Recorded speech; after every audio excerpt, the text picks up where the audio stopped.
এসো।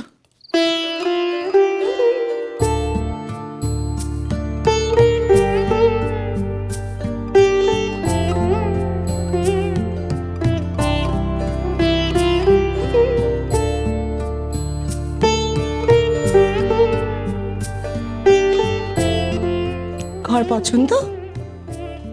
খুব পছন্দ। বাবা নীলকণ্ঠ যে ঘরে ঠাঁই দিয়েছেন সে ঘর পছন্দ হবে না? আর তেনার ইচ্ছের বাইরে যে পৃথিবীতে গাছের একখানা পাতাও নড়েন। মা ঠাকুরন আমায় কয়েছেন নিজের ঠাকুরঘর নিজে করে নিতে। এই গড়কানাকেই আমি ঠাকুরঘর বানিয়ে নেবো, দেখো। এই নাকি হবে ঠাকুর ঘর?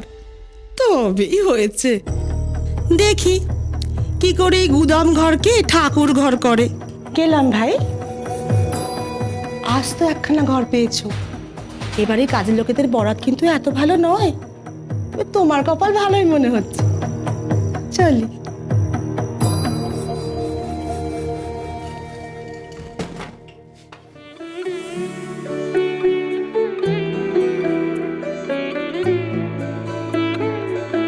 আগে জিনিসপত্রগুলো সরিয়ে ঘরখানা একটু গুছিয়ে নিই।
কি কাছাকাছি সাপ পেলে তো আমি টের পাই, তাহলে আজ কেন টের পেলাম না?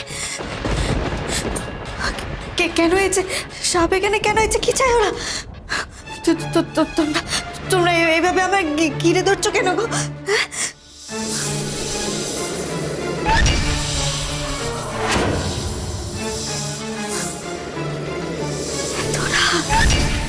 এমন ভাবে বুঝছো? এত এত রাগ নিয়ে এই বাড়িতে এসো কেন? কেন এসো এত রাগ নিয়ে এই বাড়িতে?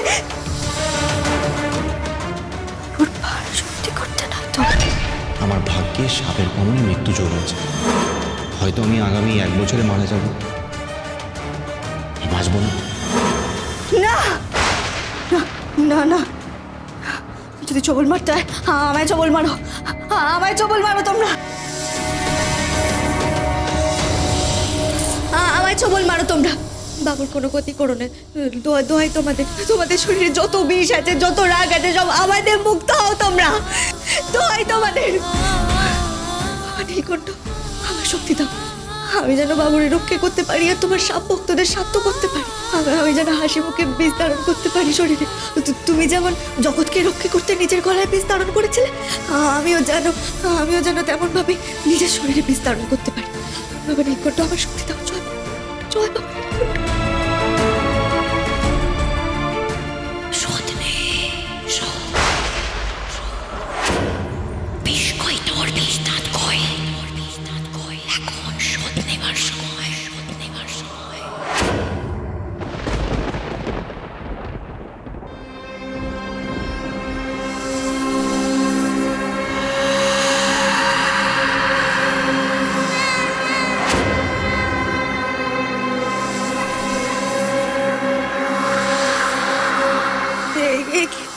বাবা নীলকণ্ঠ, তোমরা আমার গা বেয়ে উঠছো কেন অমন ভাবে?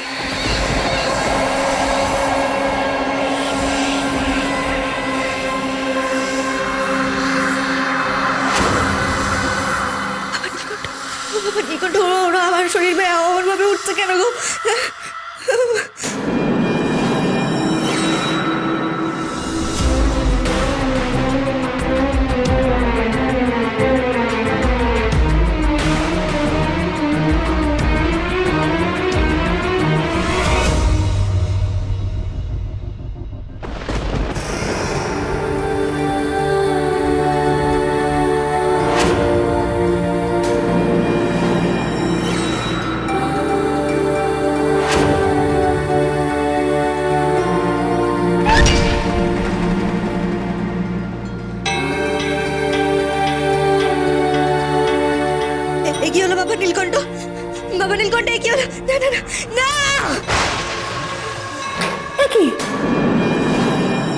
হয়েছে কি? আমার দাদাচ্ছ কেন? ওরা বদলে দিয়ে গেল, ওরা বদলে দিয়ে গেল আমায়। ওরা ওরা কারা? কি বদলে গেল? এই যে আমার হাত দোকান দেখো।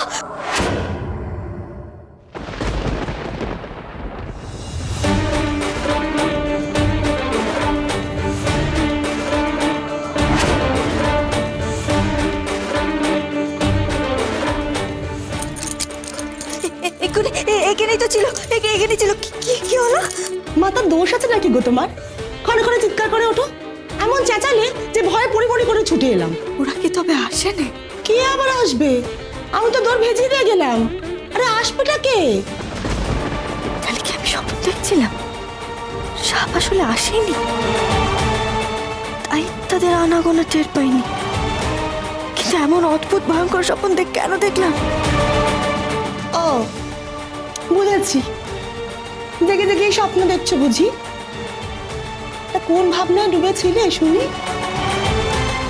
ও, এই ঘরটাকে মন্দির বানাবে বলেছিলে, তো স্বপ্নে সেটা বানিয়ে ফেললে। যাকে যাকে যাকে বানানো হয়ে গেছে, এবার পুজো শুরু করে দাও। তো ক্ষণে ক্ষণে ওরকম চিৎকার করে মাথা খেও না। এসব কি এমনি এমনি হচ্ছে? আগে তো কখনো এমন ঘটনা ঘটেনি। সব জ্যোতিষ মাসির জাদুর ফল না তো? বাবুর গাড়িতে সাপ ঢুকেছিল মানে তো জ্যোতিষ মাসির কথা মিলে গেছিল। সত্যি কি ভবিষ্যৎ দেখার ক্যাম্পটা আছে জ্যোতিষ মাসির? তার বলা বাকি কথাগুলো সত্যি কিনা জানার একটাই উপায়, বাবার কাছে জানতে চাইতে হবে। পুজো হয়ে গেলে প্রসাদ দিও কিন্তু। আরে আর যাচ্ছ কোথায়? আরে একে মাথা খাবে পাল্লা পড়লাম রে। শোনো, বলছিলাম কি, গুরুদেব ফোন করেছিলেন, উনি আমাদের এখানে কিছুদিনের জন্য এসে থাকবেন। আমাদের সেই মতো ব্যবস্থা করতে হবে, ওনার আপ্যায়নে যেন কোনো রকম ত্রুটি না থাকে। আমাদের সবাইকে সেই দিকে নজর রাখতে হবে। দিদি ভাই, তুমি এত চিন্তা কেন করছো? সব আয়োজন হয়ে যাবে। ভালো। কিঞ্জল, কিঞ্জল কোথায় গো? ঘরে আছে হয়তো, কিছু বলবে ওকে?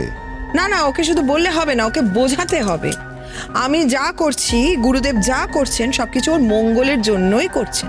তাই গুরুদেবের সিদ্ধান্ত নিয়ে বা গুরুদেবকে নিয়ে কোন রকম ঠাট্টা তামাশা না করে। ওর জন্য সবসময় তোমাদের নাকটা কাটা যায় না। আয়, তুমি তুমি এখানে কি করছো? বাড়ির ভেতরে ঢুকলে কি করে? তোমাকে পই পই করে বলেছিলাম না, লতার উপস্থিতি টের না পেলে আর আমি না ডাকলে তুমি এই বাড়িতে আসবে না। আমি তো তোমাকে ডাকিনি, তাহলে তো কে? লতা! লতা কিছু করে!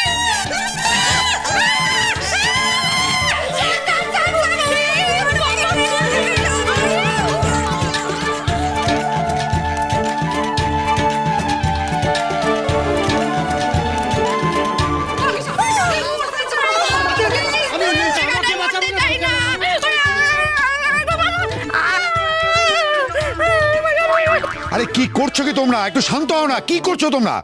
আরে অন্য কে কি করছে দেখার দরকার নেই। কিঞ্জল কোথায়? কিঞ্জল তো ঘরে, তার মানে কিঞ্জল একা আছে। আমার কথা কানে একটিবার শুনুন, আমার কথা কানে আপনারা একটিবার শুনুন।